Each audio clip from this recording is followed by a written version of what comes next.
Hey, who's got the answer?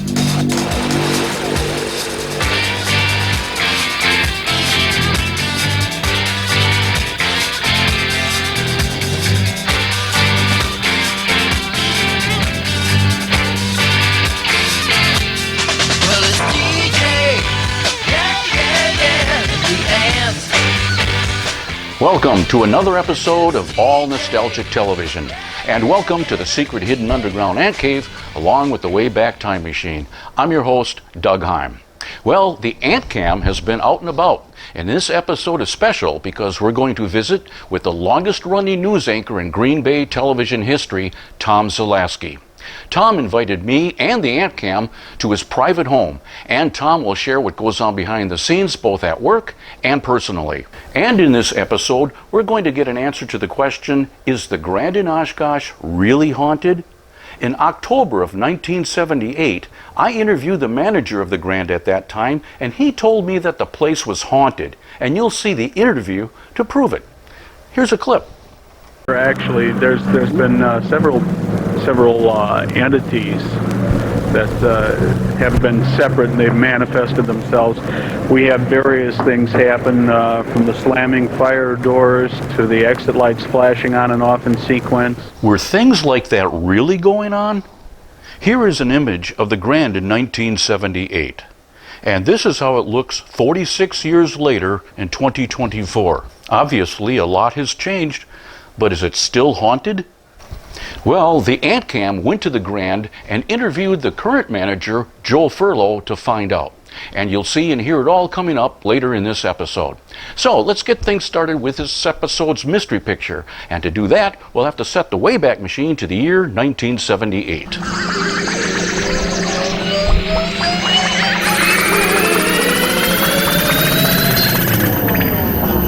Whew. And now, here is this episode's mystery picture.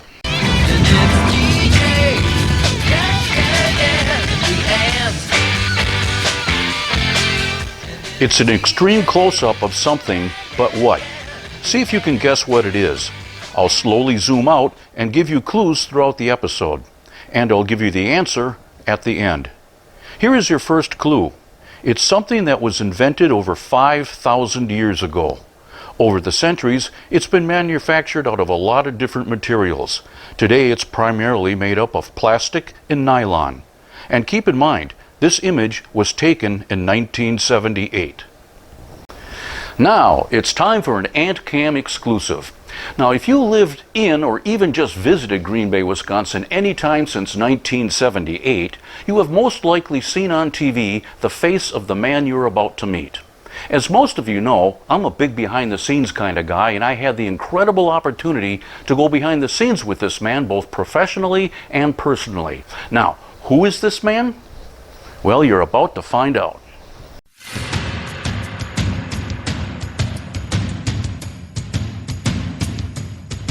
The Ant Cam was blessed with an invitation to the private home of this man. And who is this man? This is Action News with Chuck Ramsey and Tom Zalaski. This is Tom Zalaski. Tom Zalaski. Tom Zalaski. Tom Zalaski. Tom Zalaski. Good evening, I'm Tom Zalaski. I'm Tom Zalaski. This is Tom Zalaski. I know most of you probably only know him as a television host of TV shows, a news anchor, but he's also an author, a farmer, a traveler, and even a guitar player. Tom, welcome to our show, and thank you for inviting the Ant Cam and myself to your private, Thanks to humble... Doug. Thank you, Doug. Thanks to the Ant Cam. Welcome to Yasgur's Farm. It's a privilege to have you out here. I'm going to right now tell everyone a little bit about where you came from. Okay. On a cold December day in 1952, Tom was born at Bristol Hospital in Bristol, Connecticut. At the time, Bristol's population was only 36,000. But that's not where Tom grew up. 3.5 miles down the road to the west was the thriving metropolis of Terryville, Connecticut. The exact population of Terryville in 1952 is unknown, but it is guessed to have been only a couple hundred at the most. Today, Terryville is still a small community with a population that hovers around 5,000. This was suburbia. This was, Laurel Avenue, 13 Laurel Avenue in Terryville, Connecticut, and it was just a row of houses, modest houses, because, you had teachers in the neighborhood, the postmaster, the assistant principal of the school, an electrician, a banker. So what did you do from day to day? Did you go out and play baseball, football with the kids outside? Well, we were always in sports, so we would do sports activities in school. But then once we got home, it'd be, as you say, skateboarding or basketball or baseball or football or any kind of trouble we could get in. So during that time, did you watch a lot of television? Yeah, well, we did what everybody did back in those days. I mean, Television was brand new. It was relatively brand new, but we were doing, the Howdy Doody and Captain Kangaroo, and later on it was the Jetsons and the Flintstones. Then came Bonanza and Gunsmoke, those sorts of shows. I didn't ever have any inkling of going into television. That's not what I was planning to do. I went to college. What did you plan to do? You know what? My first job that I thought I was ever going to have, that I wanted to be all my life, I wanted to be a clown in a circus. A what? A clown, in a circus? I want to make sure I heard that. And there are people today who would probably say, "You made it, pal." You made it. Oh, I can appreciate what you're saying. Yep. With the criticism of the media, they'll say, "Yeah, you made it." Tom's very first hands-on experience in television took place at Marshall University in Huntington, West Virginia. Tom hosted a public affairs show on the college TV station WMUL TV 33. The reason that I went to Marshall University in Huntington, West Virginia, backstory is that all of my family went to the University of Connecticut. And that's where I thought that I was going to go until we discovered University of Connecticut didn't have a journalism school. So that's why I had to find some place that had a J school. And I went down and visited Marshall, and they had a journalism school, this tower edifice of 6 stories of just studios and newspapers. It was just so impressive. I said, this is where I got to go. So that's what brought me there. Before you went to college, did you have interest in television? No. It wasn't until after you were in college? After I was in college. That's when you had television first become an interest to you? Yeah. And even in college, I had no interest. I was going to be a newspaper reporter until I volunteered for the campus radio station, and that was kind of fun, working with microphones. And that summer, I got a job at the campus public TV station. And during that summer, a job opened up for a talk show host for a public TV talk show. I had never seen a TV studio. I couldn't spell TV. I couldn't spell talk show, but I volunteered. I said, "Oh yeah, I can do it." I had no idea how to do it, but I did it. I pulled it off. You just wung it. I winged it. I fooled them, and here I am today. So did you finally go, hey, I like doing this? Yeah, well, I finally realized these people really think that I can do TV. You got them fooled. They don't know that I can't do TV. I got them fooled. Actually, isn't that the secret of all of us? Right, exactly. So we don't want to let too much out of the bag. So now you're in this college, you got this TV show that you are doing, and then you land a job at a real TV station. During one of my college journalism courses, the program director from the local TV station, the ABC station, was a guest speaker for one of my classes. And after class, he mentioned to me, he said, there's a job opening in the news department at our station. You might want to apply for it. And I ran down there the next day. I was going to apply. How old were you? I was 22, 23. And you ran down? Ran down the station to apply for my first TV reporter's job. Well, I got the job, but it wasn't for a TV reporter. What they needed was the guy to mix 55-gallon drums of chemicals. Yep, to process the film. Yeah. And I took that job just to get my foot in the door. And how long did you have to do that, roughly? Just like 6 months or so. Okay. But every day, the chemicals would splash all over me. My clothes would be eaten full of holes. Who knows what it was doing to my body and my lungs. Really, it's true. Yeah. So I'm doing that job. And then one day, the news director comes into me, and the room is louder than all get out. He comes in and he shouts up at me, and he accused me of moonlighting. that I had another job somewhere else. I said, no, I don't. And he said, I just saw you on TV last night. And I'm thinking, what did he see? Turns out, 6 months prior to that, I did a public TV talk show with Moshe Dayan. And if you remember, Moshe Dayan was the Israeli defense minister. Oh, yeah, okay.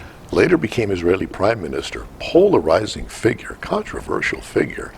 And I had done a show with him, and it was rerun the night before I was accused of moonlighting. So on the one hand, I was able to tell the news director, no, I'm not moonlighting, that was 6 months ago. But on the other hand, too, it also gave him the thought in his head, oh, Might lose you. This kid could do TV. Yeah. You know, this kid could do TV. Yeah. And then a few weeks later, just as luck would have it, same news director comes into the film processing room. It's, again, louder as all get out. And he yells to me, and he says, do you want to do sports? And I said, yeah. And I go back to my job. And he grabs me by the shirt, and he pulls me down, and he said, do you want to do sports? I said, yes. And he said, I mean now. And I'm going, what do you mean now? Turns out our sports director, Ron Winters, I'll never forget this guy, he had just gone out to shoot a high school football game.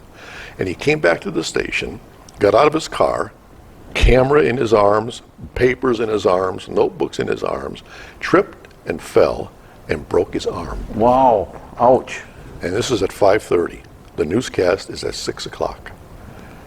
News director says, if you want to go do sports, you're doing sports tonight.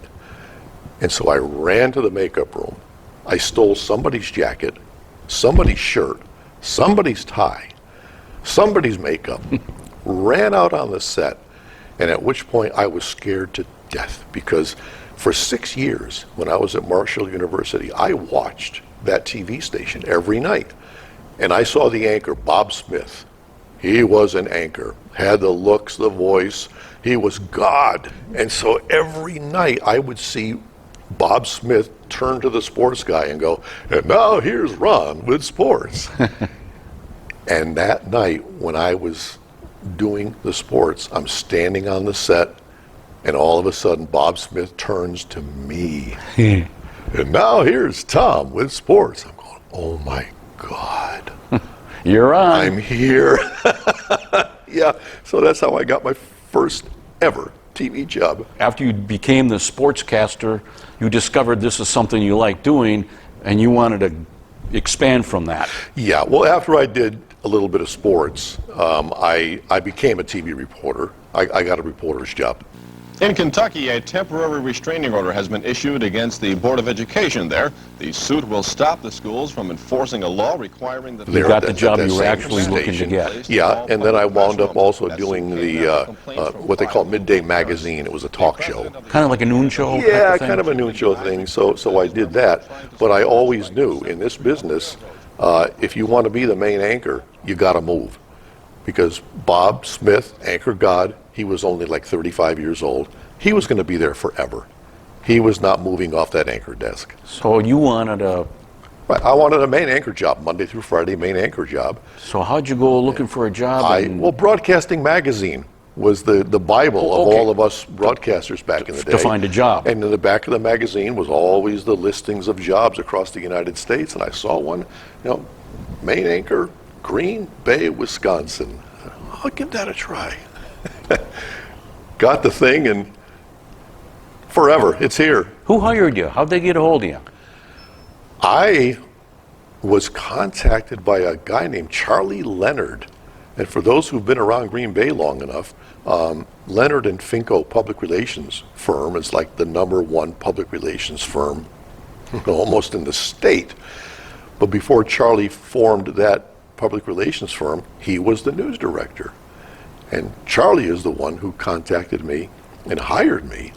And after Charlie left the business to form his public relations firm, I would see him once in a while, and I would always laugh with him because we would talk about the resume tape that I sent to him to get the job. It is so god-awful. It is so embarrassing. I cringe every time I look at it. But every time I would talk to Charlie, I would go, Charlie, what the hell were you thinking? WOWK-TV Channel 13 presents Tom Zalaski with the Stars. Welcome to an evening with the stars. You saw that videotape and you said, oh, that's good. It was horrible. It was laughable. It was Saturday Night Live stuff, but it worked. The first time Green Bay met Tom Zalaski was in September of 1978. Brother, brother, take a look around. Sister, sister, listen to that beautiful sound. People, that's a beautiful sound. Living, happening all around. Caring, Chuck Ramsey, John Chandick, and John Campbell have welcomed a new member to the TV2 Action News team. His name's Tom Zalaski. Meet him this week on TV2's Action News at 6 and 10. just ask. Hello, I'm Dan Rather of CBS News. Each week, Mike Wallace, Morley Safer, and I pool our efforts on 60 Minutes. And we're glad to be welcoming back an old friend to our team, Harry Reasoner. For 5 years now, Chuck Ramsey has been providing you with comprehensive, up-to-the-minute news from Northeast Wisconsin. And now we're adding a new dimension to Action News with the arrival of another professional, Tom Zalaski. Dan and Chuck, it's great to be a part of the CBS News team. I hope you'll join Chuck and me every night at 6 and 10. Hello, I'm Dan Rather. Each night, TV2 Action News with Chuck Ramsey and Tom Zalaski bring you comprehensive, up-to-the-minute news from Northeast Wisconsin. Action News is your eyes and ears to the events that affect your lives every day. Including special... That's all right, do it again. Promo number 3, take 2. Action News is your eyes and ears to the events that affect your lives every day. Including special reports and... Do it again. Action News is your eyes and ears to the events that affect your lives every day. Including special reports on consumer and medical news, plus features on your changing lifestyles. So join Chuck and Tom for TV2 Action News each night at 6 and 10. The thing I remember about the Walter Cronkite visit, Chuck Ramsey and I went to New York City to shoot promos with Walter Cronkite, with God. And we were standing in the CBS newsroom waiting for Walter to arrive, and he finally came in the door, had a trench coat on, briefcase, and he goes, "Good morning." and we went into his office, and then he came back out, and we're shooting promos. And we only had like 15 minutes with him. That was it. So we had to get everything done in 15 minutes. Well, our station sent along with us an autographed football for Walter from Bart Starr. And as soon as we gave Walter the football, he looked at it and then he started playing football. And he starts throwing passes out to the camera people, out to the production people. And one of the production people finally said, Walter, we're limited on time here. We've got to do this. And he kept on playing. And I'm sitting next to Walter, and Chuck Ramsey is on this side, and I'm freaking out going, we're not going to get these promos finished. And me, being a stupid 25-year-old dope, I turned to Walter Cronkite and I went, "Put the ball down, Walter." And Ramsey nudges me like, "Shut up, you idiot." So,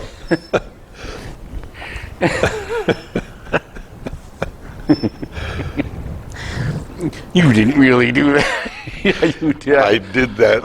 Yes, Chuck is still with us today, so Chuck can attest to that. You've interviewed a healthy list of people, mayors, governors, Geraldine Ferraro, George McGovern, Mike Gallagher, President Bill Clinton, and then a huge list of football players and coaches. Your local celebrities like Jerry Burke, John Chandick, Aaron Davison, George Graffis, Bill Jarts, Tom Mahoney, Chuck Ramsey, Chris Schuler, Bob Schultz.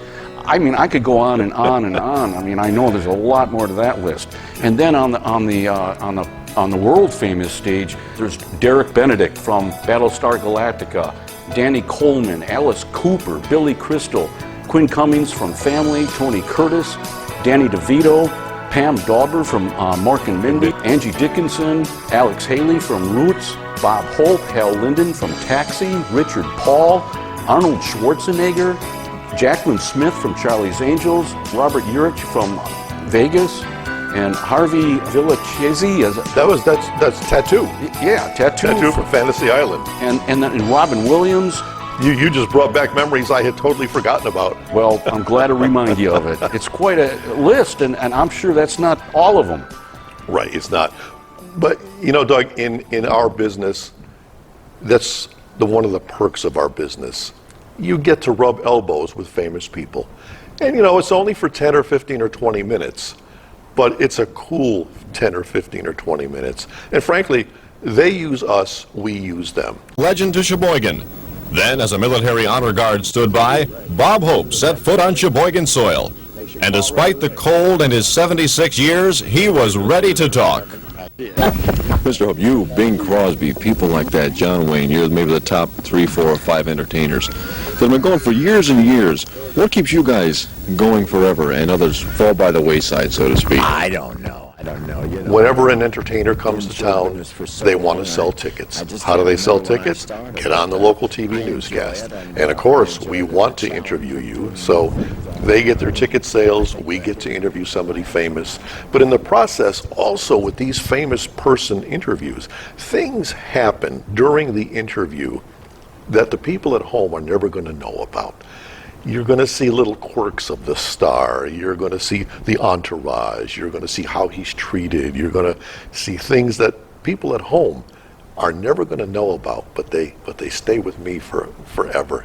That's the cool part. You bet it is. And one of the cool things, Tom, is I have your interview and news story you did with Alice Cooper. And talking about stars having imperfections, he was dealing with alcoholism. Right. And and I know you, being a guitarist and are a big fan of the rock band Kiss. Yep. I was hoping to have you play some guitar with us, but your guitar, I guess, it's on the road. Out of town. Yes. Who's got your guitar anyway? It is a friend of mine who's in a band, and he liked my Les Paul custom guitar. And he just asked if he could travel with it for the fall season. I said, yeah, I'm not using it. Well, bummer. So, about Alice Cooper. Yeah. So I want to play the Alice Cooper interview that you did with him. Okay. Anything you want to tell us before we watch it, or even afterward? Yeah.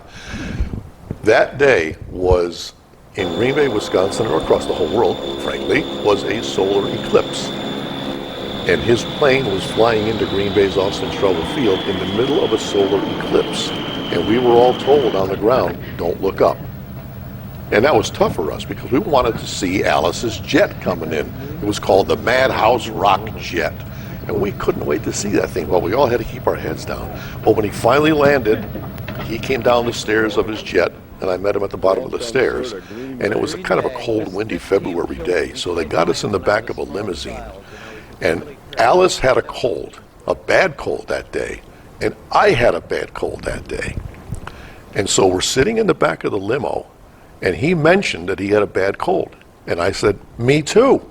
And I reached in my pocket, and I had a handful of Sudafed, red pills, Sudafed. I said, here. And all of a sudden, his manager jumped and went, Cope, no! Oh. Because, Thought I was giving him some Reds or whatever. Sure. And all By the way, that makes me... Do you always carry a pocket full? That day I did. I had Sudafed that day. Because you had a cold. But who knows? It could have been any kind of drug. Oh, yeah. Sure. The star, is incapacitated. He can't do the show that night. So he stopped us. Grabbed my hand like, you can't. He doesn't know you. Right. So that's, as I just mentioned, that's the little ancillary stuff that goes on during an interview session. Oh, yeah. That the folks at home never get the chance to know about. Yeah. When Alice Cooper surfaced in the early 1970s, he was, as he describes himself, the horror of every mother in Toledo, and with good reason. His music and stage performances were bizarre. He used makeup, guillotines, electrocutions, monsters, and live snakes on stage, and he had a woman's name. He made millions in album sales on his way to worldwide fame.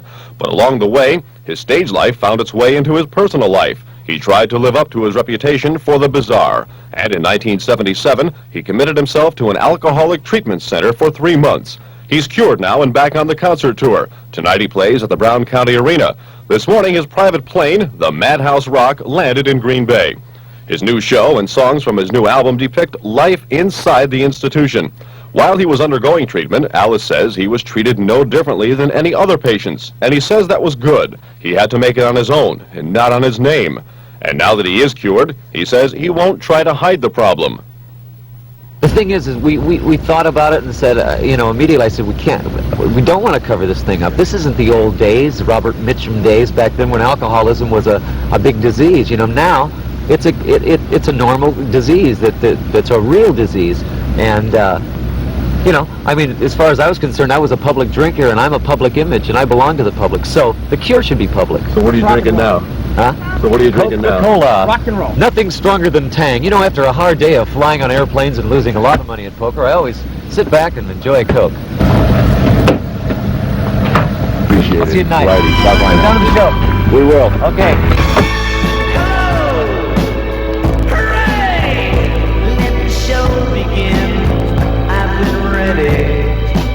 The Jet is his own, named Madhouse Rock after the current tour. So far, every concert has been sold out. There's a new interest in Alice Cooper now, because this tour marks his return to the music world, following a bout with alcoholism for which he was hospitalized for 3 months. Tonight, he's in Green Bay. The concert will last until almost 11. Alice has been here before, and he remembers our city. Green Bay. This team killed the Detroit Lions when I was a small child, and I was really hurt. But now it's a whole different story. So you know, I can like it here. Yeah. Detroit's always been your city, huh? Yeah. I mean, I bet on Detroit if they're in last place. It just, you know. You know, I think you brought some good weather with you, because ever since November the 18th, we haven't had a day above 32 degrees, and then finally you get in here with the Madhouse Rock playing. Yeah, and that's right. I know we were expecting everything but good weather on this tour, and it's amazing. It's, you know, usually on a winter tour like this, it cuts down on attendance. We've had sellouts everywhere. It's great. Tomorrow night at 6, we'll show you what his show looks like. And with $600,000 worth of equipment on stage with him, it should be nothing short of a solar eclipse. What's life like on the inside of an institution for alcoholics? Well, last night at the Brown County Arena, a sellout crowd of more than 7,000 people saw it put to music.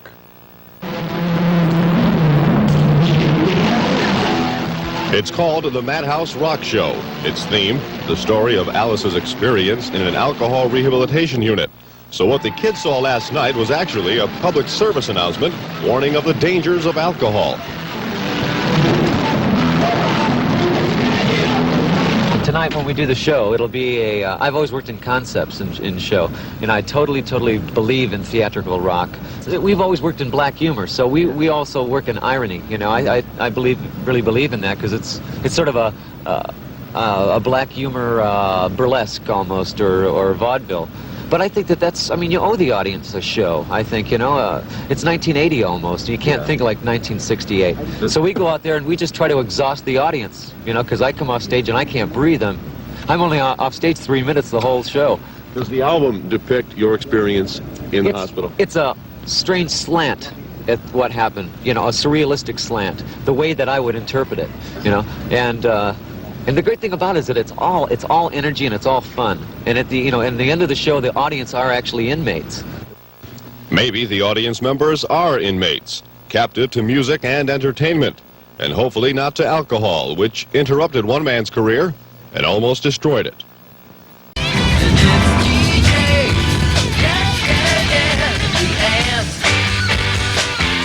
We'll be right back with the Ant Cam interview with Green Bay television icon Tom Zalaski. But first, it's time for a clue to this episode's mystery picture. Remember, the picture was taken in 1978. It's a close-up of something, but what? We already know it's a very old invention that's made out of plastic and nylon. Here's another clue. Its components are a head, a neck or shank, and it also has a heel and a toe. I'll slowly zoom out and give you more clues later in this episode. And I'll give you the answer at the end. Now don't forget, after the Ant Cam interview with Tom Zalaski, the Ant Cam heads to the Grand in Oshkosh to find out from Joseph Furlow, the Grand's current manager, if the place is still haunted as it was 46 years ago. And now, back to the Ant Cam interview with the Green Bay television icon, Tom Zalaski. Of all the interviews you did, which one sticks out the most in your memory? Two of them stick out in my memory, and not because they were such wonderful, great interviews. It was because of who they were. One was Alice Cooper. I always liked him because when his big song 18 came out, his big hit, I was 18, so I was always a fan ever since I was a kid. So it was a thrill for me to meet him. But what always impressed my mind to this day is that at the time I interviewed him, he was probably the top rock entertainer on the planet. And for that 15-minute period, it was only me and him. I was the only person in the world that he was talking to.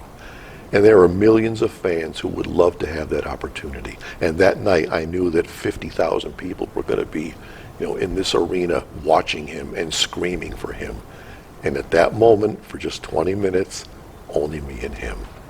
And the same thing happened with President Bill Clinton. And again, I don't say this to drop names. We have this special privilege to talk to these people. And when I'm talking to Bill Clinton, it just struck me. The President of the United States, politics aside, he or she is the most powerful person on planet Earth. And for that 20-minute period, he's only talking to me. I've got the most powerful person in the world. Just me and me alone. Well, now you know how I feel talking to you. No, and that's why those two interviews stick in my mind. Okay, all this time we've been talking about your life and everything that's going on in your life, but we haven't talked about anyone really outside of you and your life until you met this wonderful, beautiful supermodel wife. July of 1983, Friday afternoon, I'm co-anchoring the 5 o'clock news with Susan Finko. And as I always would do before our show, I would chat with Susan. Hey, what do you got going this weekend? And she said, my friend Karen is coming up from Milwaukee to visit for the weekend. And she's bringing up her little boy. He's a year old and she just got divorced. Come on over. We're having a cookout tomorrow. And so I did. I went over to Susan's apartment, went to the cookout, and started talking to her friend Karen. And we got to talking more and more. And later on that evening, Karen said that she needed to take little Michael, year-old Michael, in the car for a drive to get him to sleep. Well, I volunteered to go on the drive with her, of course. And truth be told, 2 hours into our drive, we just kept on talking and talking and talking. Yeah. And 2 hours into the drive, I finally looked at her and I said, all right, when are we getting married? Really? Yep. Wow. And she said, whenever you want to.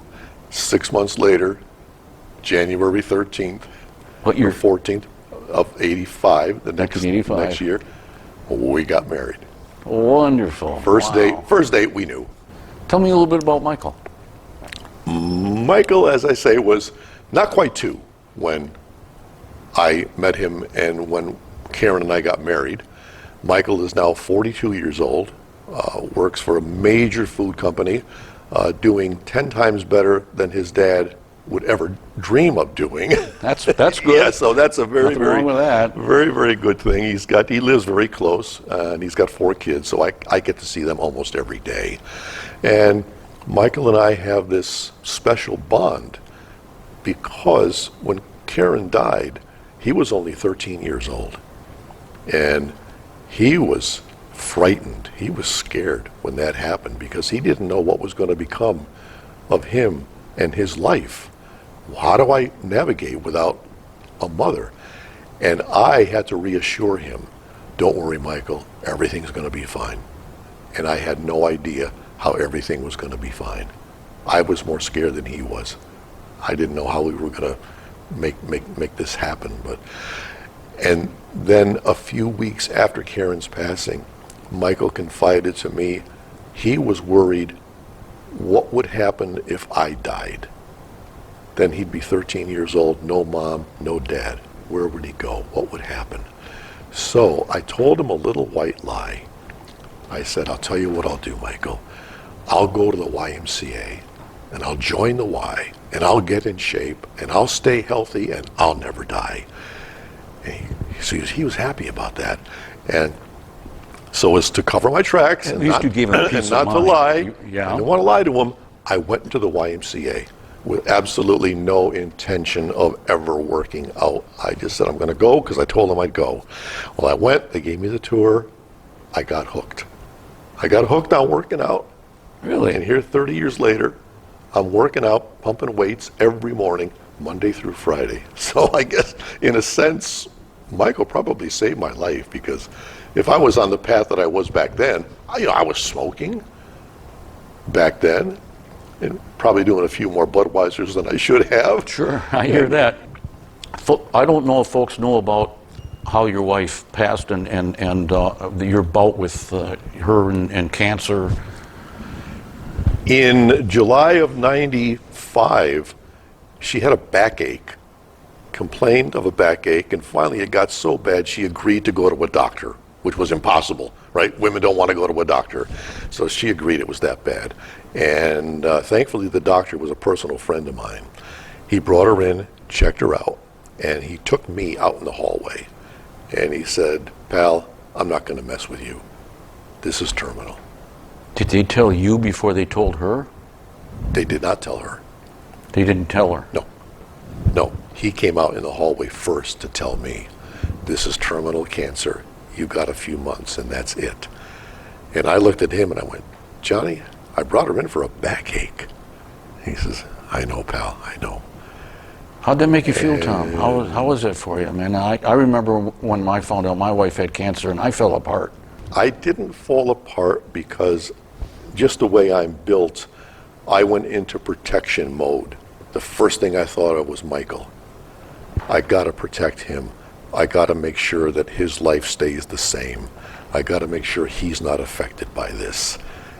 So I didn't mourn, I didn't cry, I didn't go into shock. I was just this super dad, strong dad, and maybe that's how I dealt with, with my emotions. I redirected them to, It sounds like, prior to that time, you had a pretty good life. Everything was going pretty much falling in your place, I mean, throughout your career and so forth. And this was a first real roadblock, if you will, in your life. And do you think that, looking back, that it had a positive effect on you in the long run? It had a positive effect insofar that ever since that day, now for the past 30 years, I have hosted and helped people do benefits for raising money for cancer patients because I knew what they were going through. I had been in their shoes. So while I certainly would have liked to have had Karen for these past 30 years, if I couldn't have her, at least I could help, people along the way in their battle. It seems your story is that you had no girlfriends throughout your life. You must have had a lot of girlfriends. Good-looking guy like you. With our schedule in television, you really didn't have time for quote-unquote girlfriends because, most people, normal people, work in the daytime. They work from 8 o'clock in the morning until 5 o'clock in the evening. Normal people, meaning we're not normal. Right. And then my schedule was always 1:30 in the afternoon until 10:30 at night. So there's no relationship. Yeah. That person works in the daytime, you work at night, and so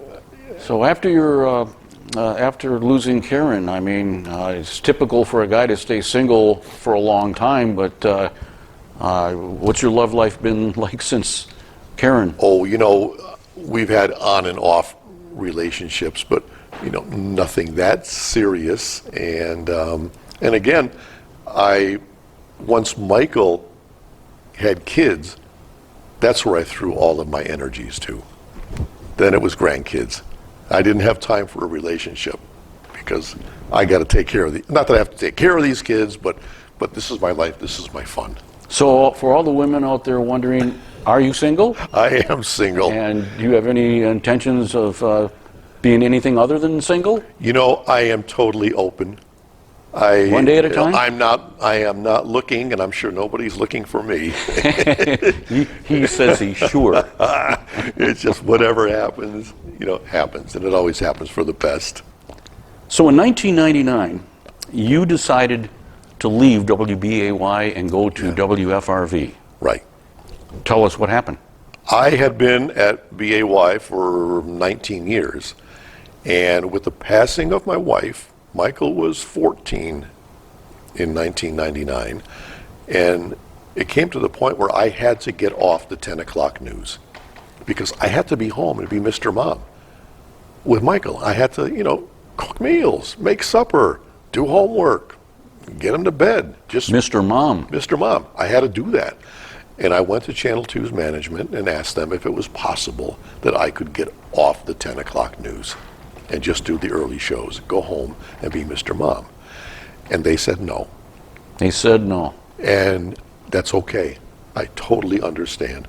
This is a business. And it was a business decision on their part. We had the 10 o'clock news, the ratings were number one, advertising dollars were pouring in. They weren't about to break that up. It was strictly business because, frankly, from the time that Karen got diagnosed with cancer and the 6 months in between before she passed, Channel 2 took such good care of me. They let me have any schedule I wanted. Stay home from work, come to work, go to the hospital, do what you need to take care of your wife.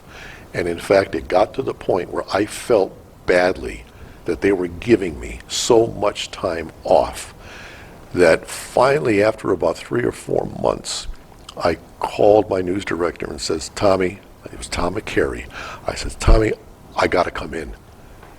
And his reply to me was, Tommy, I don't want to see you in this building until it's over. Wow, how nice. Yeah. So I could never, while I left Channel 2, I would never badmouth them because of course what not. they did for me. But when they said that I could not get off the 10 o'clock news, I had to go do something, and so I contacted Channel 5.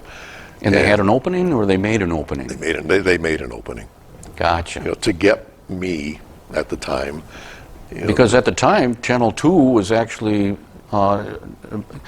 beating by Channel far. 5 in the ratings. Oh, by far. So what a gem you were for Channel 5 then. So they agreed. Yeah. To let me come and just do the early newscasts and then go home and take care of Michael. And after 6 or 7 years, when Michael went to college, then the station, Channel 5, came back to me and said, now that Michael's in college, would you consider going back on the 10 o'clock news? And of course, for what they did for me, they rescued us. I said, absolutely, of course. And that's where I've been ever since. Walk us through a day at WFRV. I get into work at about 1 o'clock every afternoon. Check my computer, check my email, check phone calls. At 1:45 every day, we have a news meeting to decide what we're going to do with our shows. I will sit at my computer and just start reading all the stories, reading the intros, reading the stuff that reporters have written, checking for factual errors, checking for grammatical errors, whatever. What I'm doing is I'm getting ready for our 4 o'clock, 5 o'clock, and 6 o'clock newscasts. And all of our scripts are in the computer here. And what I do before we go on the air every night is take a look at all the scripts, read them all over, make sure I know what I'm talking about. Are you on the phone? Just a quick question. On the Badger story that I'm doing at 4, it says the 410 SS Badger made its way. Does that 410 mean anything? No. That's probably just a time code?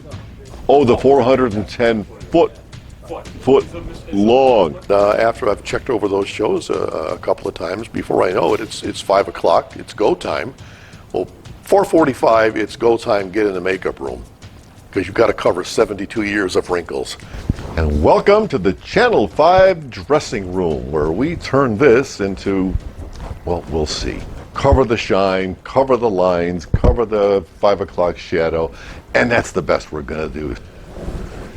Give the silver gray hair the once more, and then Women are going to scream when they see this crap that I use for hairspray. This is not the $18 a bottle stuff that, you know, the real broadcasters used. Your pinstripe suit, how did that come about? That was never planned.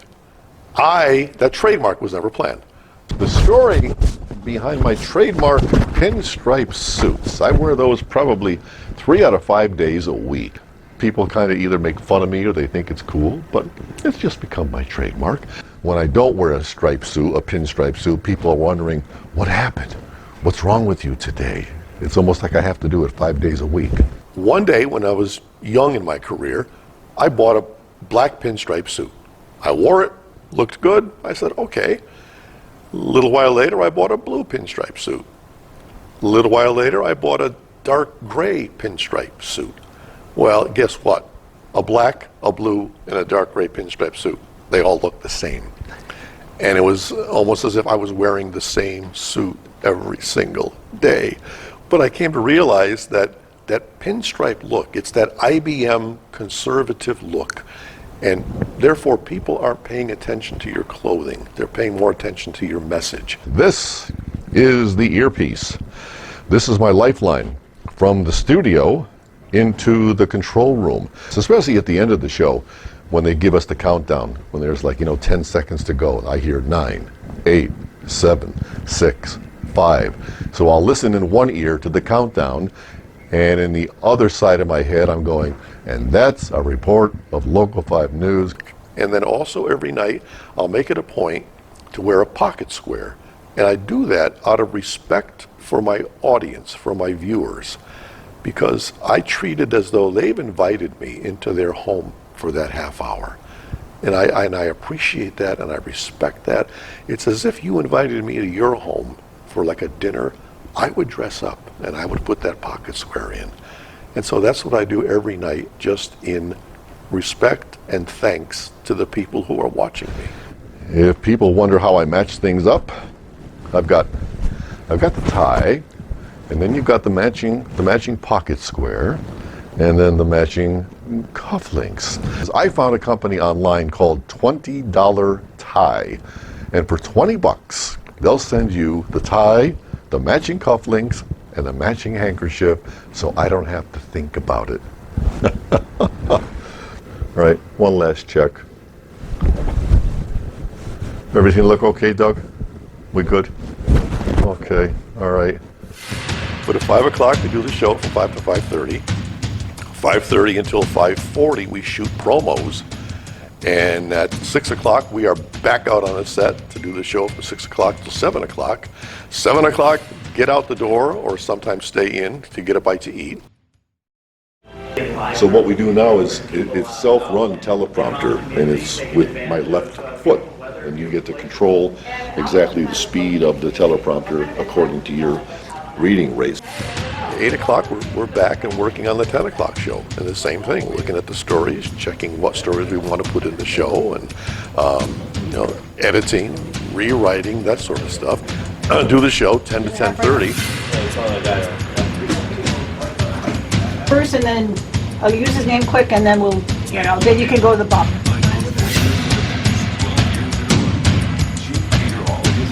Go. Plainly see why we're going to be watching out this cold. We are live at the... And at 10:31, I promise you, I am in my car. There's no cleanup, there's no after show. It's just as soon as we say, Colbert is next, have a good evening. Cool, it sounds like a stress-free job. Why don't you retire? Retire from what? Yes. Well, thankfully, the TV station has talked me out of retirement twice. They've invited me back, so I'm so thankful for that. Also, I'm at what I call a dangerous stage right now, Doug. I'm dangerous. Really? Because I didn't know. I don't mean in a violent way. I could be harmful to myself. I'm pushing 72 years old. I have Social Security. I have a pension. I have a 401k. I can walk out the door anytime I want to. And there are those certain days when something will happen at work, it'll piss me off. And I'll throw a tantrum and I'll say, that's it, I'm done, screw this stuff. And then an hour later, when I've calmed down, I say to myself, no, you're not quitting. You don't know how to do anything else. What would you do? No, just shut up and keep on working. So that's why I say I'm dangerous to myself. Sure, I could walk out the door. But you know, this is not brain surgery. I'm not digging ditches. It's not hard on my body. I kind of know what I'm doing after 45 years. I actually think you enjoy it. I do. Well, you know, my office is the most beautiful TV studio in the world. I read a teleprompter.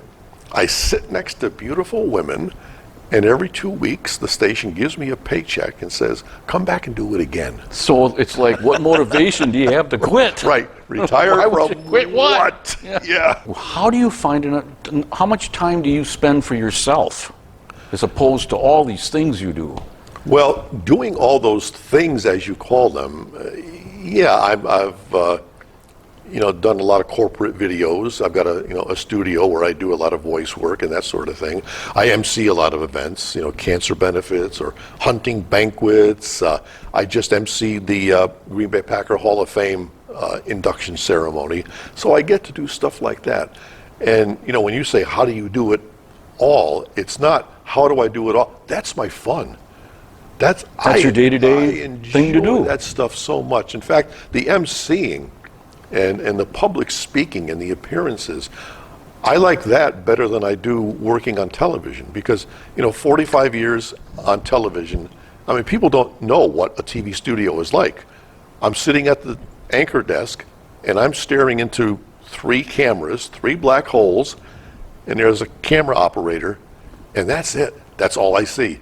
Whereas when I go out and do these appearances and benefits and MC work, I get to see people. I get to talk to people. Like, I get to see their faces, their eyes, their smiles, their reaction, whereas you don't get that in the studio. So you're dead on right about that. Yeah, so to me, that's fun stuff for me. I mentioned earlier that you're an author, and you've written 6 books. I can't say that I'm really an author. I'm an author no more than you or anybody else. Anybody can be an author these days. If you have an idea. But you actually wrote a book and it's published. Yeah. That's the difference. Yeah, I've written books on various subjects. I've written books on how to deal with the media, on public relations, how to get over the fear of public speaking, how to put on a benefit fundraiser. The most fun book I did was called Classic Rock, Woodstock, and the Bands That Saved Us from the Beatles. It's one of these deals where you get an idea in your head, you start writing down notes and ideas, and you form paragraphs and chapters, and before you know it, you have a book. And Amazon is great. Amazon is great. You can send your script to Amazon, and they'll make a book for you. Well, I have here these 6 books that you've written and published. Which one do you want to talk about first here?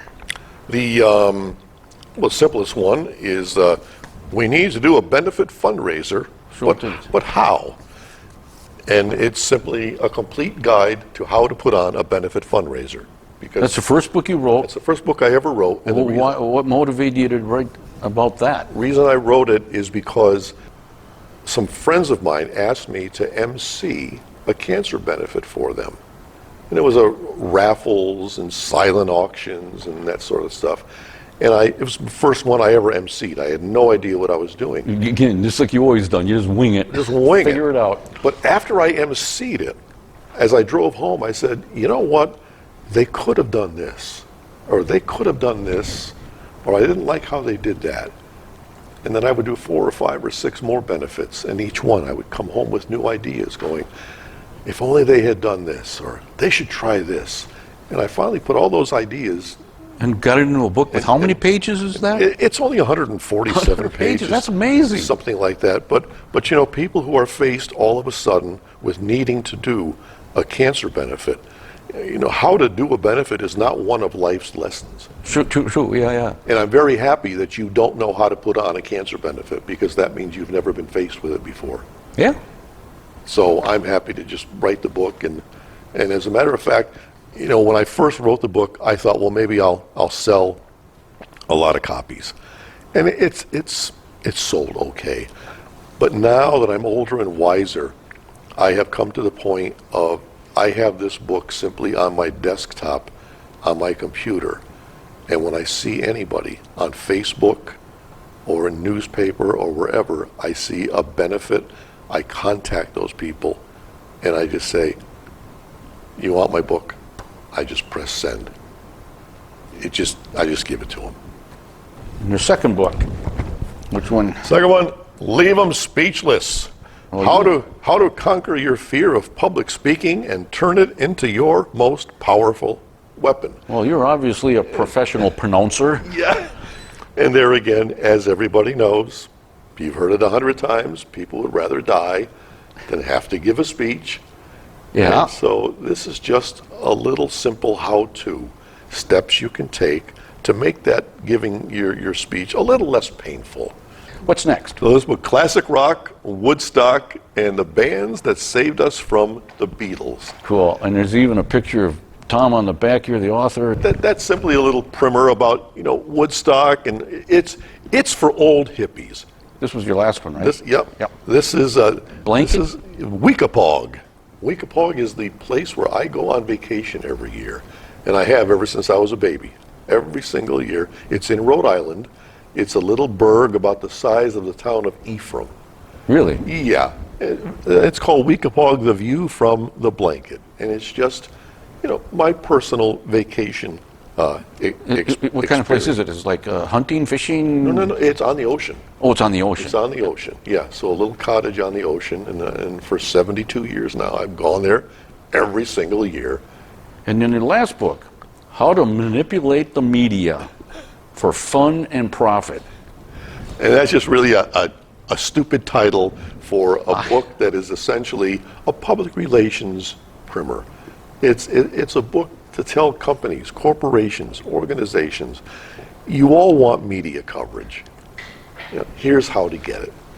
You know, in this book are your steps to how to contact the media, how to make them come out to your place and do a story about you.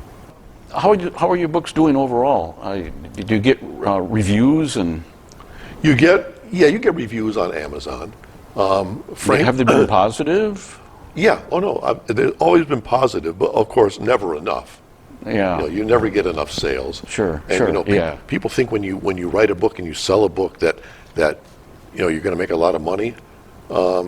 Truth be told, I think this Weekapaug blanket book sells for $5.95, and I get $2.19 per copy. Yeah, I understand. I'm not going to get rich that way. No. Well, I wrote a book too, and for me, I didn't write a book at all about making money. It was the sole reason I wrote my book was to tell stories that I experienced throughout my life, and if I don't write them down and share them with the world, they will all die when I do.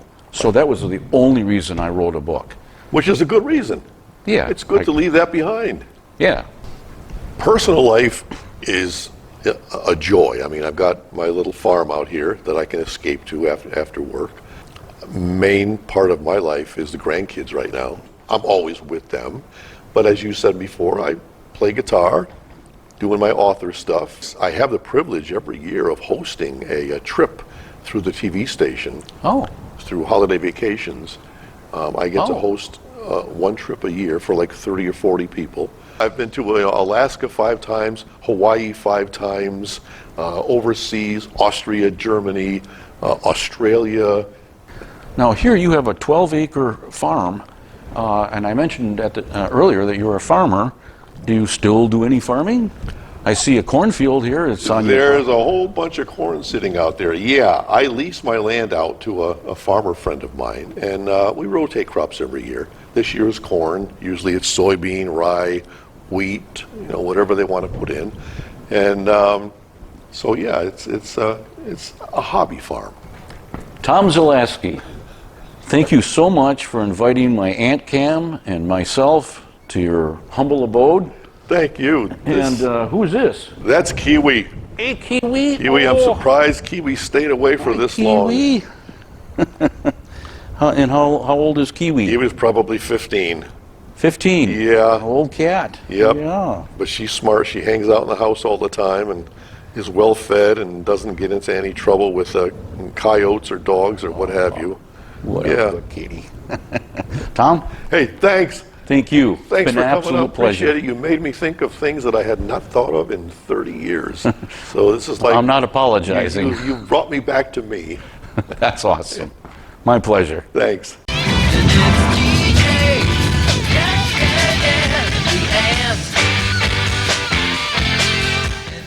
It's time for another clue to this episode's mystery picture. Remember, the picture was taken in 1978. It's a very old invention that's made of plastic and nylon. Its components are a head, neck, or shank, and it has a heel and a toe. Here are some more clues. It also has a handle and filaments or bristles. The answer is coming at the end. Now, it's time to find out if the Grand in Oshkosh is really haunted. And first, we're going to have to set the Wayback Machine to October of 1978 for a special segment that aired on the original TJ and the Ant.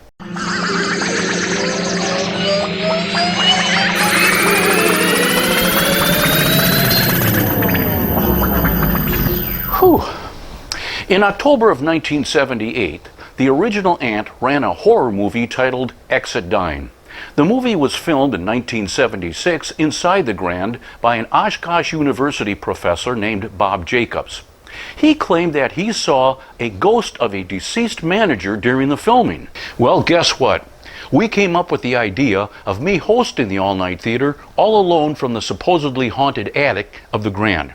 Now, right now, here is rare 16mm footage of my interview with the Grand's manager in 1978, Bill Seaton.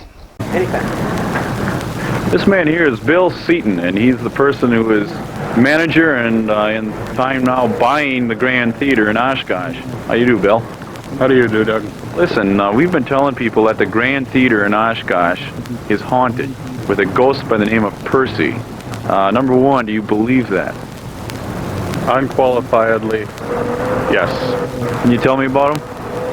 Yeah, I can. I can tell you several things about him, but I think first I should tell you that that's a collective name that we've tagged onto the various things that go on in there, primarily because this Percy was Percy Keene, who worked in the building from the time he was just a little bitty guy. He used to run through the ceiling and light the chandelier. And he worked there up until just a couple of years before his death, and spanned like from the 1890s to 1960s. So in other words, you're saying that Percy came from a custodian or something, a maintenance man, but it may not necessarily be him. Right. Who could the ghost be? Well, we don't know for sure, actually. There's been several entities that have been separate, and they've manifested themselves. We have various things happen, from the slamming fire doors to the exit lights flashing on and off in sequence. Have you been here when those things have ever happened? Oh, yeah. So they really do happen? They really do happen. In fact, I had a partner at one time in the theater business, and he was quite a skeptic. And I had told him about the weird things that were going on here. And he said, I don't believe it. I said, well, why don't you come up for yourself, Mo, and check it out? So I was living here alone at the time. I had moved up here to run the business. So Mo came up, and we were standing in the middle of the balcony, which I'm sure you're familiar with there in the horseshoe. And we were looking out at center stage, and I was explaining these things like footsteps and whistling and stuff like this. And he said, well, who do you think it is, the Phantom of the Opera kid? And all of a sudden, the lighting cables came flying down out of the loft and landed dead center stage. And no explanation for why it happened? No explanation whatsoever. How do your employees feel about it? They've had more than one run-in. they find it rather interesting. The Grand Theater is a historical landmark. What kind of history is there about this place that's unique? Well, the whole building itself and the way it was constructed is unique. It was designed by William Waters, who, architectural history-wise, is very hot right now. In fact, they, last Sunday, I believe, they had a tour in the area of Waters-designed buildings. It was built to be a very substantial structure, kind of show off the lumber baron's wealth, and they did it in a very impressive way.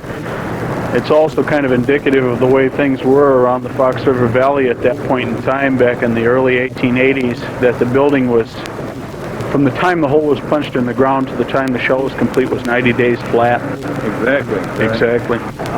Another question I want to ask you now, what do you think, honestly, is my chances of seeing Percy? Or having a run-in with him on the 27th? Well, very few people have seen Percy. I know some people who have seen apparitions, physical, you know. I know one kid who had whatever it is walk right up to him. And I had a guy who worked for me who was an ex-Navy SEAL, 6'3", 255 pounds, and the kind of a guy who breathes fire, drinks a six-pack for breakfast, eats a cans for dessert.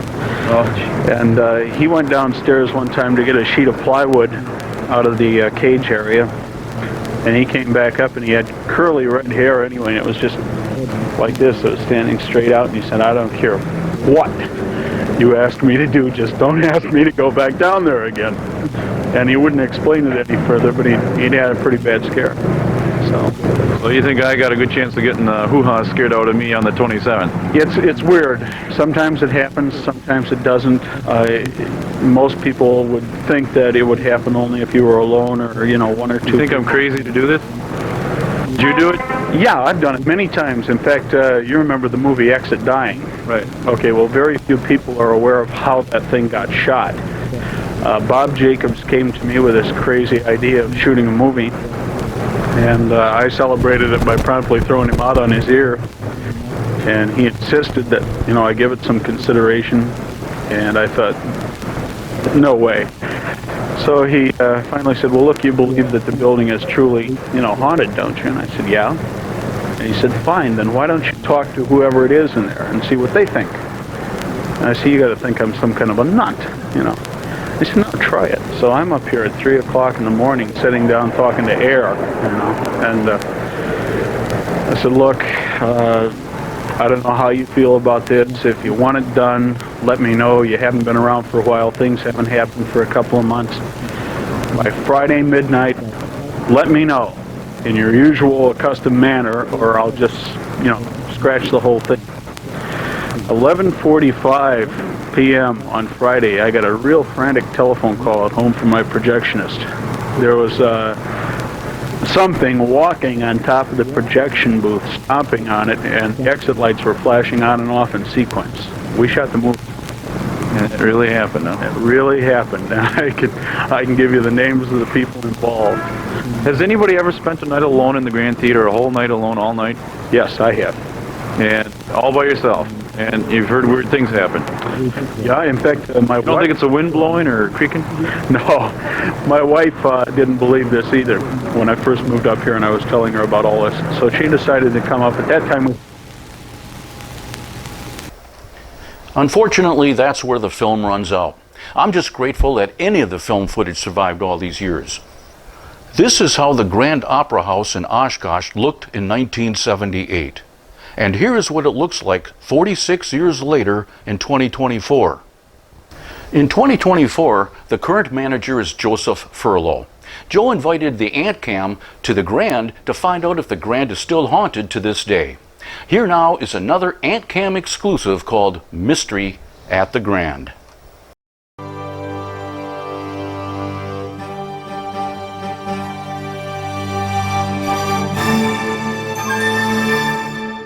And with me right now is Joseph Furlow. You're the director? I am the director of the Grand. Manager? You know what? There are all kinds of titles.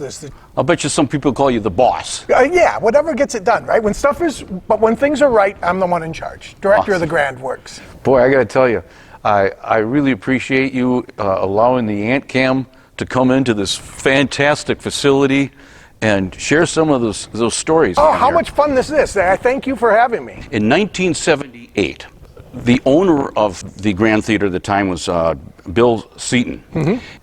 That's when I found out that there was a possibility that the Grand might be haunted. There was a movie that was filmed here. Bob Jacobs was a professor from UWO, and it was a student project, and we ran that movie on my TV show, and I got to interview the director, and he shared stories of weird things that happened at the Grand while they shot the film. So I thought, okay, I want to go down and meet the owner or manager at that time, which was Bill, and he told and shared these stories about weird things going on in this place, like exit lights flashing off and on, and doors slamming, footsteps on top of the projection booth when no one was there. Are these things still going on in 2024? Well, first of all, I've watched Exit Dying as well, and you have to be the only person ever to interview Bill Seaton and Joe Furlow. That's quite a bookend on the Grand's history right now. The idea that the Grand is haunted has been something that's come back and forth in our lives for a long time. Right now, we embrace it. So before you were employed here, did you know anything about the I did. I've been stuff? director for 20 years. But prior to that, a few years prior to that, I was a contract theater director. I came in the summer and worked for the Grand, directing a group of 3 or 4, I think, community theaters conglomerated in to do a summer production. So I was the director, and I knew my predecessors. I knew several of my predecessors because I had been, before here, 11 years in Manitowoc. I see. So I was close enough and within the same network that I knew of the Grand. I'd been to the Grand, and then I worked in the Grand in the show, and then ended up coming back to be director of the Grand. The only part I hadn't told you is we had planned. I did an all-night TV show, and we were planning. Because once I found out it was haunted, I thought, well, why don't we do an all-night theater in October? So in October of 1978, we were going to do a show live from the attic here. And I was convinced this place is really haunted, and the stories that I heard from people and this and that. So I personally yet hadn't seen or heard anything. So we were going to do this live show. I'll tell you the truth. I got so spooked. I was starting to chicken out about doing the thing, and then all of a sudden I come to find out that back then to send a live signal from here to Green Bay, we had to do with a microwave system. But just about a block or two away from here is a 10-story building that's smack dab in the middle of blocking the signal, so we couldn't do it. Couldn't do it anyway. And I was like, oh, that's hysterical. That's so funny. It's funny how that works. You know what I mean? Exactly. I'm like, oh, thank you. The Grand status as being known as the most haunted theater in Wisconsin has been around for a long time. It's something that's widely accepted. If you go and look at the folks who write about these things, they'll refer to the Grand in many of the listings, not only of haunted theaters in Wisconsin, but some of the most haunted places in Wisconsin. And several of the stories date back to Mr. Seaton's days and the days of Bob Jacobs doing his filming here. But things have happened continually over that time that just, if you are a believer, then absolutely this place is haunted. If you're not a believer, chances are you have a good explanation. It's an old building.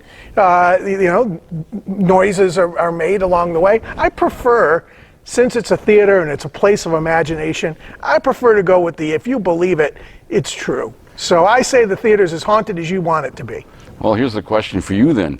Do you believe it? I get asked this a lot.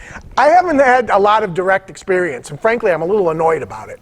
But I have been with people who have had experiences, people who I respect, people who are serious people, who have flat out spoken to the ghost in the basement, or found their way around the woman in the balcony, or the legendary stagehand who has been supposedly roaming the theater for decades and decades and decades, just kind of looking taking care of the building.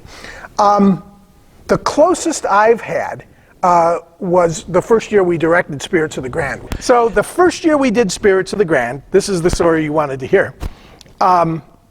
We finished the show, and as we were doing the last show, And in that audience, there's about 25 people on the tour at any given time. And they start with a haunted happy hour up in the Grand Lounge. So I had a staff member come up to me and say, Joe, you got to be on the lookout. This one guy in the corner, he's acting a little weird, and I'm a little worried about him. I said, well, I'll keep an eye on him. So you saw this guy? I met him. I went and introduced myself. Okay. And I introduced myself as the director of the Grand, and he was a little unusual in appearance for my, compared to the rest of us in the audience and on the staff. Weird in what way? He was just dressed. Remember the old '70s movie Billy Jack? You're the right, with the hat and the Indian band, the wampum headband. Not like a Abraham Lincoln. No. It was kind of like a cowboy hat, but flat brimmed and like Tom Laughlin wore in that movie. And it was just unusual for the standard person in the audience. Yeah. So I introduced myself, and he said, I have to ask you, will we be going to the coal room? Coal. And he said, well, the coal bin is now a dressing room. And the dressing rooms are kind of off limits because the actors are down there getting ready. But maybe after and then he explained, he said, I really want to go to the coal room and then he told me a story that we later incorporated. Because I understand there was a young boy who worked cleaning up in the basement and working in the theater, and that he went into the coal bin one day, and he was buried in the coal bin, and he still wanders the building. Really? I said, well, that's a cool story. That'll be in next year's Spirit. And it was, and it has been since. But he said, I can tell from, I'd like to, and he stumbled, kind of the way I just did. And then he said, let me explain it to you this way. He said, in your world, you would call me a medicine man. He said, I'm a Native American healer, and I feel very connected to the spirit world, and I'd like to go through, but I carry some sacred tobacco. And he explained to me this tobacco has been blessed in a way that when he encounters a spirit, they leave just a little bit there, and it lets the spirits know that they mean no harm, that they know they're there, and it's a tribute of sorts. So I thought, he's not going to do any harm leaving little wisps of tobacco in the theater, so I said, that'd be fine. He said, here's the deal, though. Anything you see, I want to know. I want to know what you see. And so I trailed them.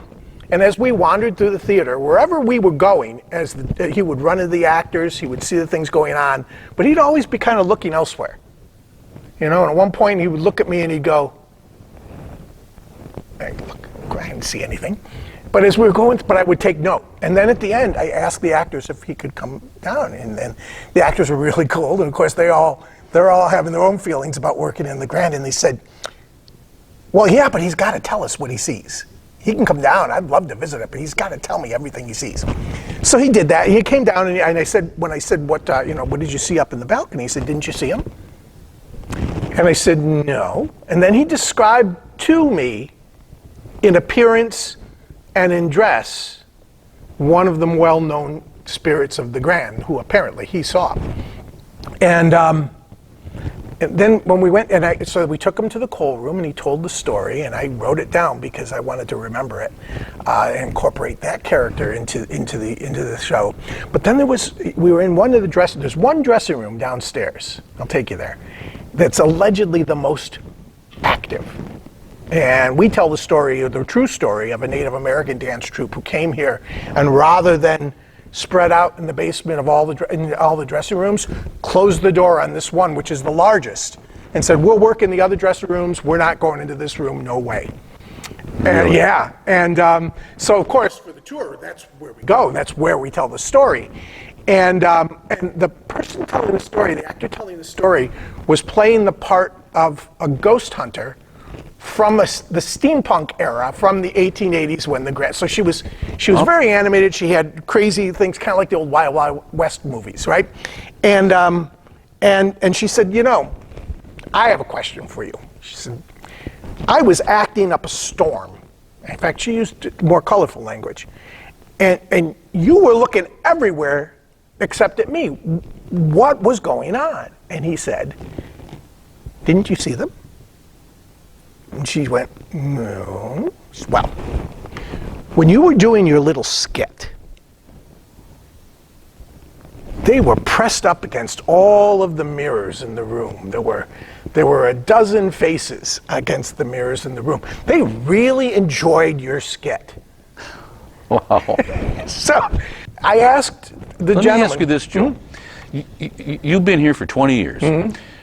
There has to be many times that you are alone here. Oh, and I call out to them, and I walk through in the dark. In fact, I wonder sometimes if people who hear or see things in the theater aren't hearing me walking through the theater. But I will. I ask the same question. The answer is no. And I asked the question of my new Native American medicine man friend. Again, that was his term, not mine. And he said, well, I'm sure I know why. I said, really? He said, how were you raised? I looked at him quizzically. He said, was there a religion in your life? I said, yeah, I was raised Catholic. He said, the Father, Son, and the Holy Spirit. Sure, sure. I said, mm-hmm. He said, well, I was raised that when we die, our spirit walks among the living. Now, if you were one of those spirits, which one of us would you show yourself to? I said, are you telling me that I'm closed-minded? I'm right here. And so I don't know. I don't know. Maybe I'm not as open to it. Maybe I don't know what the reason is. But I've been with people who I've watched it. I've watched them experience it. And they sure seem to believe it. So who am I to say no? Theaters are by nature, by definition, places where the imagination runs wild. Sure. You want that. Yeah. So it's 141 years here at the Grand. I like to think, when I hear when the building's empty, laughter and applause from 141 years of audiences right behind us. That's sweet. That I hear. That's cool. And maybe that's my spiritual experience at the Grand. Awesome. I thought, maybe we ought to think about these ghosts a little bit. And that's when I got with a theater company in town, some folks who had some Renaissance Fair experience, and I said, I want to do something, but I don't want it to be a haunted house. I wanted it to have its roots in history. I wanted it to tell the stories, but I wanted it to be very theatrical and immersive. So they wrote the very first Spirits of the Grand tour that year, and it was successful. And over the years, it's grown. Now it's a 2-week event in the middle of our Haunted Happenings, which is our big October, where there's something nearly every night in the month of October, which is another evolution I'll tell you about. So we traded. I suddenly, the ghosts became something that I wanted to do, but I wanted to do it on my terms. I didn't want it to be scary. I didn't want to evoke any real names, even if there were real names involved. And and so we created a theatrical piece. We do guided tours of the basement where we have, think of a Renaissance Fair meeting a paranormal investigation. And that's what the Spirits of the Grand tour is. We have paranormal investigators in character taking the tours through, and we have actors portraying some of the alleged spirits of the Grand, and as well as some of the historical figures of the Grand. And as people walk their way through the basement, we point out the areas where these stories have taken place. And what I tell people is the stories are true as the people who told them to me believe that they are. Haunted Happenings is pretty much 31 days of programming. I have my shows. This year I have an illusionist, and I have a mentalist/hypnotist coming in. Cool. So those will be fun. And then I have 2 weeks of the Spirits of the Grand tours, which are the theatrical centerpiece of the whole thing. But we also have, as you and I sit here today, and who knows what day and when it will air, but right now, up in the Grand Lounge, they're getting ready for the first Trick or Trivia. We do Trick or Trivia 4 nights, 4 Tuesdays during the month. Oh, fun. We do karaoke. We do tarot card classes. We do craft cocktail classes. And we do not only the Spirits of the Grand tour, but the kind of family-friendly tour on Sunday afternoons, that it's a little more suitable, a little less scary, a little more lit than the Spirit tours. We actually have a rental package Oh, really? For people who want to come and stay overnight and do a paranormal investigation. Well, that's good So to we'll know, have and I don't several- want to do it. Yeah, we have several that do it along over the course of the year. And then I love when they'll send me a photo, and sometimes they'll say, "Look, can't you see in that photo?" I'm like, "Yeah, sure." But then sometimes, there's a shadow there, and I'll try to explain it, and sometimes I can, and sometimes I can't. How much fun is it that I get to, 1 month a year I get to talk about it a lot, but all the time people ask me. Well, you have a really cool job, Joe. It's not bad. Thank you so much for coming on the show. Thank you for and having sharing your me. stories. My pleasure.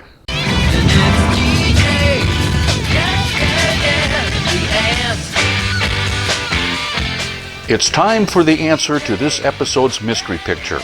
We know it's a very old invention made of plastic and nylon. Its components are a head, neck, heel, and toe, and it has a handle and bristles. And it's most commonly found in the bathroom. Are you ready for the answer? It was a toothbrush. Wow, we're really running late. Well, that's all the time for this episode. The next episode will feature a TV11 Christmas special that aired in December of 1978. I'd like to say a special thank you to Tom Zalaski, Bill Seaton, Joseph Furlow for making this episode really special. And thank you for watching.